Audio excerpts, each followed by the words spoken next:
মাননীয় সদস্য মঞ্জুরুল করিম রনি, গাজীপুর 2।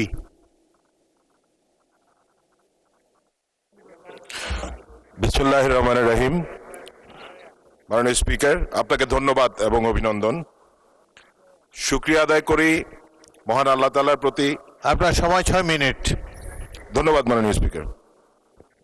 শুকরিয়া আদায় করি মহান আল্লাহ তাআলার প্রতি, যিনি আমাকে এই মহান সংসদে আসার তৌফিক দান করেছেন, এবং গভীর শ্রদ্ধা ভরে আজ স্মরণ করছি স্বাধীনতার ঘোষক শহীদ রাষ্ট্রপতি জিয়াউর রহমান বীর উত্তমকে এবং সাবেক 3 বারের প্রধানমন্ত্রী আপসহীন দেশনেত্রী বেগম খালেদা জিয়াকে। বিশেষভাবে কৃতজ্ঞতা প্রকাশ করছি আজকে সংসদ নেতা ও মাননীয় প্রধানমন্ত্রী জনাব তারেক রহমানের প্রতি, যিনি আমাকে ধানের শীষ হাতে তুলে দিয়ে এই সংসদে আসার সুযোগ করে দিয়েছেন। আমি স্মরণ করছি আমার প্রয়াত বাবা, সাবেক মন্ত্রী এবং সাবেক মেয়র, বিএনপির ভাইস চেয়ারম্যান অধ্যাপক এম মান্নানকে, যিনি স্বৈরাচার হাসিনার নির্মম নির্যাতনের শিকার হয়ে আজকে এই পৃথিবী থেকে চলে গেছেন। মাননীয় স্পিকার, আমি আরো স্মরণ করছি 1971 এর মহান মুক্তিযুদ্ধে যারা শহীদ হয়েছেন এবং 2024-এর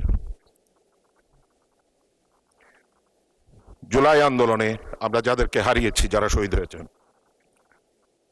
ধন্যবাদ জানাই আমার নির্বাচনী এলাকার সর্বস্তরের জনগণকে, যারা আমাকে ভোট দিয়ে তাদের পক্ষ হয়ে কথা বলার জন্য এই সংসদে পাঠিয়েছেন। মাননীয় স্পিকার, গত সপ্তাহে এই সংসদে আমরা যে দৃশ্য দেখলাম, যে আমাদের মাননীয় বিরোধী দলীয় নেতা চলমান জ্বালানি সমস্যা নিয়ে সরকারকে সহযোগিতার অভিপ্রায় ব্যক্ত করলেন, এবং আমাদের মাননীয় সংসদ নেতা মাননীয় প্রধানমন্ত্রী হোল হার্টেডলি সেটা অ্যাকসেপ্ট করলেন। আমাদের মাননীয় বিরোধী দলীয় নেতাকে ধন্যবাদ জানালেন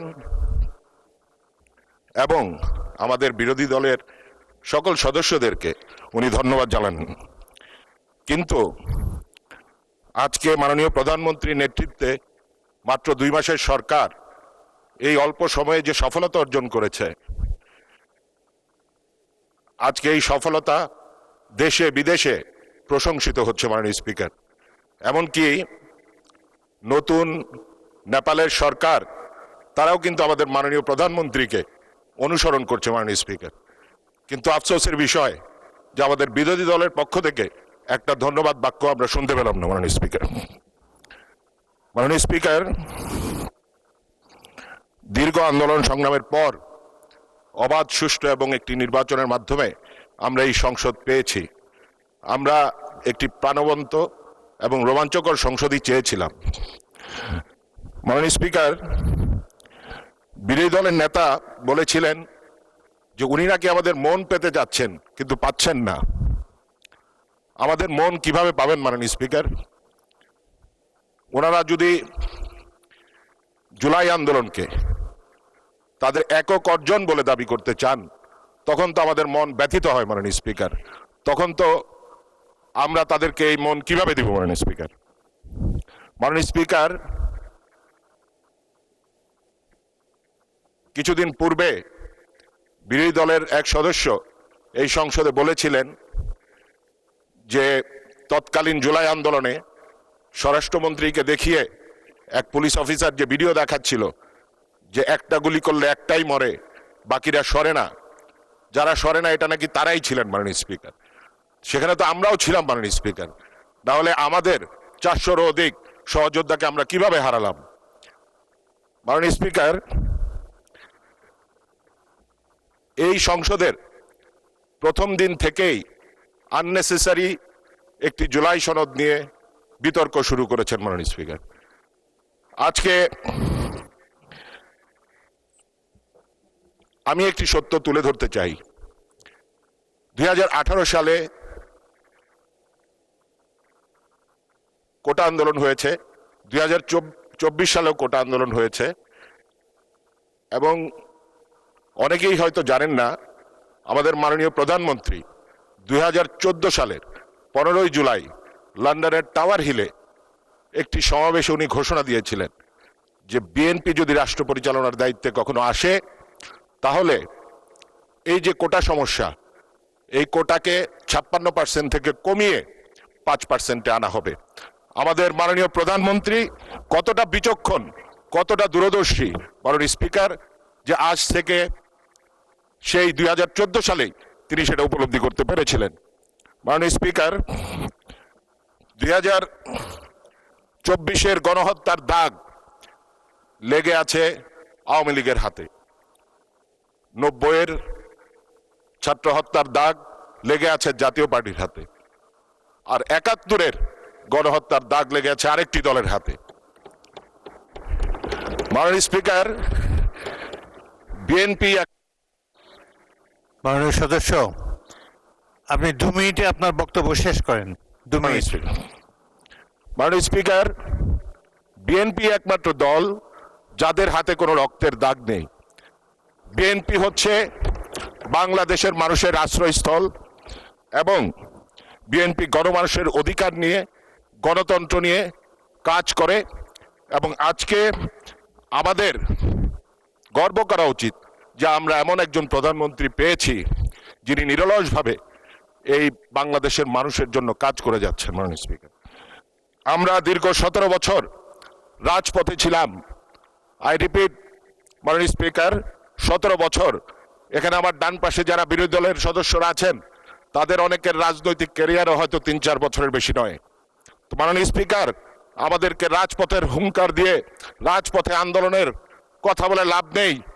আপনারা যদি আমাদের মন পেতে চান তাহলে ওপেন হার্ট নিয়ে আসুন, ইনশাল্লাহ আমরা সকলে মিলে একসাথে এই বাংলাদেশকে করব। আপনাকে মাননীয় স্পিকার ধন্যবাদ জানাই। আমি আমার নির্বাচনী আসন গাজীপুর 2, 8,04,333 জন ভোটার নিয়ে গাজীপুর 2 আসনটি বাংলাদেশের সর্বোচ্চ ভোটার সংখ্যা। রাষ্ট্রের বড় বড় প্রতিষ্ঠান নিয়ে এদেশের অন্যতম শিল্পনগরী। এটি উত্তরবঙ্গের সাথে ঢাকার গেটওয়ে। গাজীপুরে আছে উন্নয়নের নামে বিগত ফ্যাসিস্ট সরকারের লুটপাটের নিদর্শন বিআরটি প্রকল্প, যা বর্তমানে গলার কাটা হয়ে দাঁড়িয়েছে। এটাকে দ্রুত অপসারণ করা দরকার, কারণ এটা যানজট, দুর্ঘটনা স্থানে পরিণত হয়েছে।